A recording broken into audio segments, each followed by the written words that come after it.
My Subaru Forester is older than me. It's a 2004 manual transmission, and to say it lacks significant compute is an understatement. It doesn't even have an auxiliary port. You've got CD and you've got FM radio. That's all you got. So what do you do when you're young, dumb, but by God you are persistent and you've got a little bit of knowledge on how to use computers? Well, you go ahead and build this. This is what I'm calling the Ben Gray Android Auto thingamabob. And it might not be the prettiest thing, but by God is it proof that that last fact about me is true. Because this thing was a bitch to make, and it still doesn't look that good. So this is a video on my venture into the Linux computing space.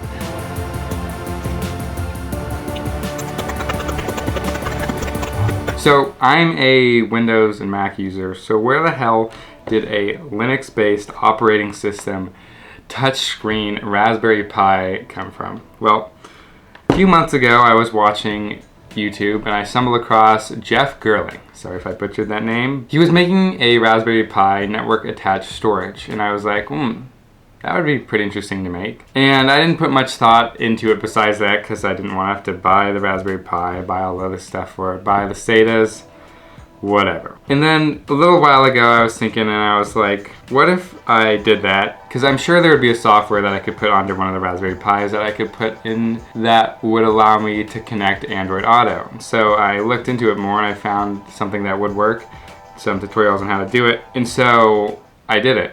I went out and I got a Raspberry Pi 3B Plus. Well, here's how that went. All right, hello everybody. The Raspberry Pi 3B Plus. So here it is. We have the CPU, which is an ARM. For power efficiency. Got 4 USB A's and a LAN port. We've got the stuff for ribbon cables. I think this is an audio jack, HDMI, and unfortunately a USB mini for power, but I guess that will suffice. Okay, so we're gonna get this thing powered on and we are going to try to not fry it. That would be quite unfortunate. So I'm gonna get it hooked up to the screen first and see if it loads to anything at all. This is the first time I've used a device like this, and I know there's a micro SD card slot here which you need to flash an image to for an operating system like Raspberry Pi OS, for example. But I will be using that for the Android Auto image until I find a SD card lying around my house. Hopefully we will just see how this looks on its own.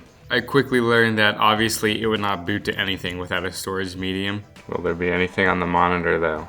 No, there will not be. Alright, well, I've got some researching to do. So what I learned is that you need a software on a working computer in order to put an operating system image onto a micro SD, which I unfortunately did not have laying around, so I went to the store to pick up one. Yes, Ben. Yeah, we got the SD card. Let's go. Is that it? Let's go flash some OSs. Oh, okay.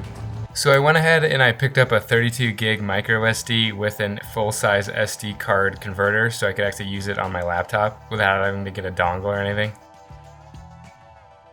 Alright, so go ahead and we're going to plop it into the SD card reader. Okay, so right now I'm cleaning the SD card so that I can write. Okay, finish. I'm going to go ahead and take SD card out. So I decided it would probably be a smart idea to flash the Raspberry Pi operating system to the Raspberry Pi before I got started with anything else, just to make sure it worked. Because when I say I have never installed an operating system on a computer, I quite literally mean I have never installed an operating system on another computer, including Windows and obviously Mac, but every Windows device I've had was either a laptop or that desktop that somehow had an operating system on it despite the listing saying it didn't. Okay. Alright, what can we do on this bad boy? There's settings, preferences. Yeah, let's put this thing up to 60 hertz, bruh. Now I need to figure out how to make this a actually working Android Auto device. So I ended up installing a different image writer, I suppose, or image flasher, and downloaded a GitHub project called Crankshaft. And initially I accidentally downloaded the wrong version of it and it wasn't launching. It was asking for like a username and password. And I was like, I didn't make that. And so I ended up downloading the other version, which was slightly smaller but took longer to install. And that seemed to have done the trick. Okay, so I kind of recorded it, but I believe it's working. You can see there's a lot of stuff going on. Okay, and I go ahead and I plug my phone into it.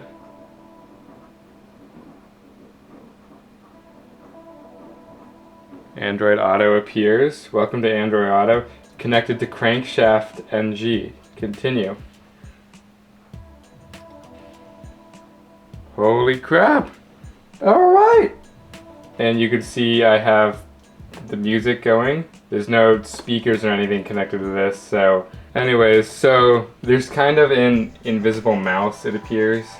Like, it's meant to be used with a touchscreen, like I need to be able to press these things, but evidently this isn't a touchscreen. So I have a touchscreen, touchscreen. I have the Raspberry Pi. I have the Raspberry Pi touchscreen, 7-inch coming in a little while. So I'm gonna get that hooked up, and this will be a more interactable thing.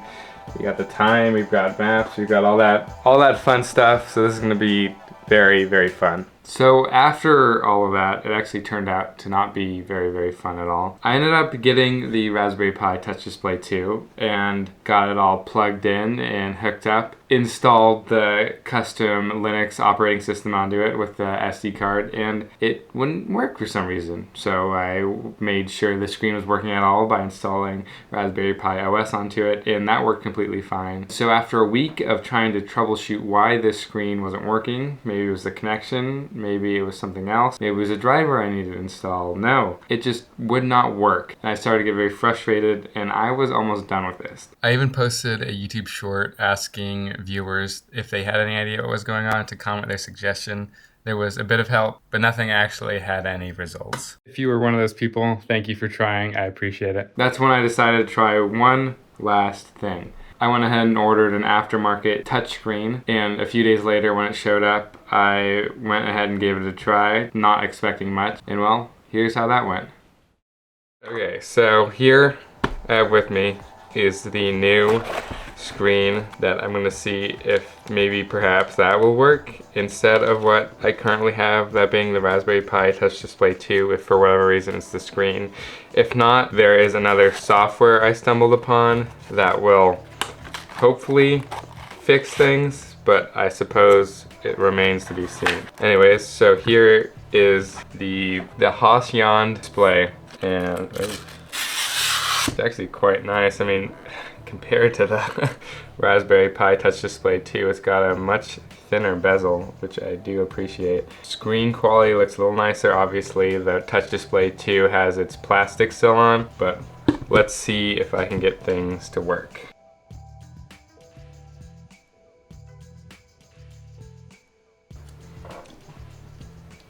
Alright, there's now a fresh version of the latest crankshaft release on there.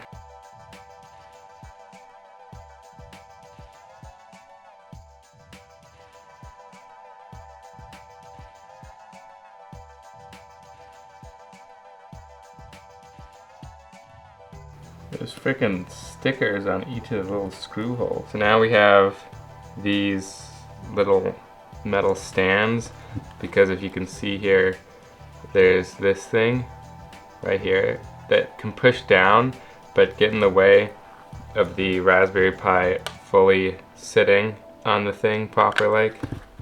As you can see, it kind of gets in the way there.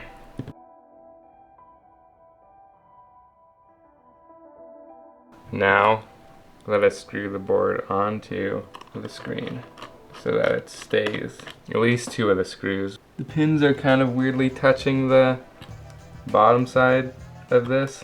Hopefully it doesn't mess anything up. I'm going to assume that the grounding in the 5V are the same as this, with the red being the 5V and the black being the grounding. I think that's a safe assumption. So I'm going to go ahead and plug this here ribbon cable in. Turn it around, snap it into place. Now, the moment of truth. Hopefully I didn't f anything up. 3, 2, 1. Okay, we got a green light, we got a red light. The screen turned on. Please, please, please. Yes! Yes! Yes! It actually worked. I was so ready to be done with this project because nothing was working. Okay, now I gotta figure out a way to stand this up without hurting any of the electronics. I'm gonna go find my flag. There it is. So obviously I can interact with everything. The moment of truth. Will Android Auto work? Connect to your vehicle. Why is the lock on? Okay, I need to figure out why the screen wants to lock every time I plug in my Android Auto. Very interesting. I have some troubleshooting to do. I'm going to try a newer version of Crankshaft because that seemed to work last time. I will be right back. Okay, so I went ahead and installed a newer version of Crankshaft to see if that will fix the screen lock. Also, they sent some wooden little stands in the thing that I can go ahead and like plug in and it will stand on its own, so I don't worry about messing up the electronics any further. So I'm gonna go do that real quick. Now I have this thing set up so I can stand up on its own. Go ahead and try and plug the USB into it.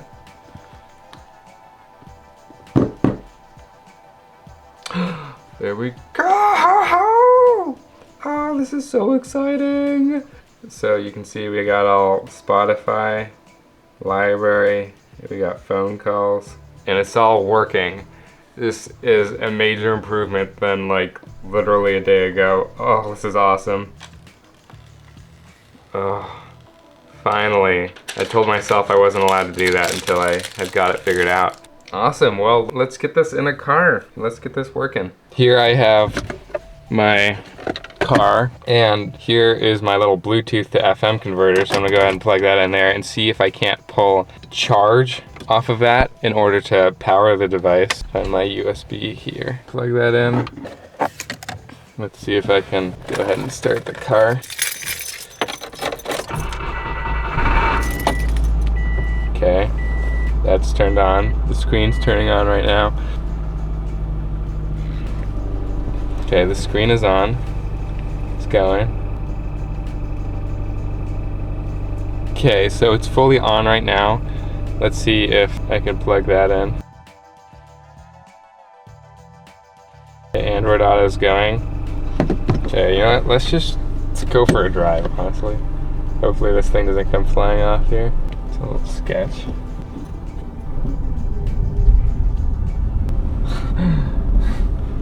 Oh, this is all very precarious. Oh, come on, stay down. Okay, we're going. Still going. Oh, and disconnected. Oh, and almost fell over. So why did the phone disconnect? The tripod keeps almost falling over. Right, we're good, we're good. Keep going, keep going. Still good. Still good. Okay, coming down. Pause my music that I can definitely hear. Well, there we go. So the screen works, and here's what I need to figure out, is get this audio through here. What I could do is find one of these with an audio jack. Although I do have a USB audio jack to USB, so maybe I'll try that, but I don't know if this can accept audio through it. This might just purely be power. Oh, place, I need to figure out where this is gonna go, because driving around like that is not gonna cut it. We've got things to figure out, but that might not be in this video. The fact that we are here right now with it working in the car is a miracle, and more than anything I asked for, especially with that pass screen. I thought this whole thing wasn't gonna work. So what am I gonna do with this thing? Well, it is not the prettiest thing, I'll say that. But I plan to be able to eventually fit it inside the infotainment section of my car, because the screen kind of fits perfectly in there. However, that might require some 3D printing or some other thing, like a case to be able to get it in there, to be able to sit, be able to actually function. And that is a skill set I do not yet have. So, to conclude this video, I have successfully made the device that works in my car. I still need to get it hooked up to stuff, and that is going to be a long process. But there will be a second part to this. It might not be a very long video, it might just be a here's what happened, here's how I did it. But right now, I think this is something to be proud of. So that's the note I'm gonna leave it on. Thank you for watching. This has been Ben Gray Digital, and I will see you all in the next one.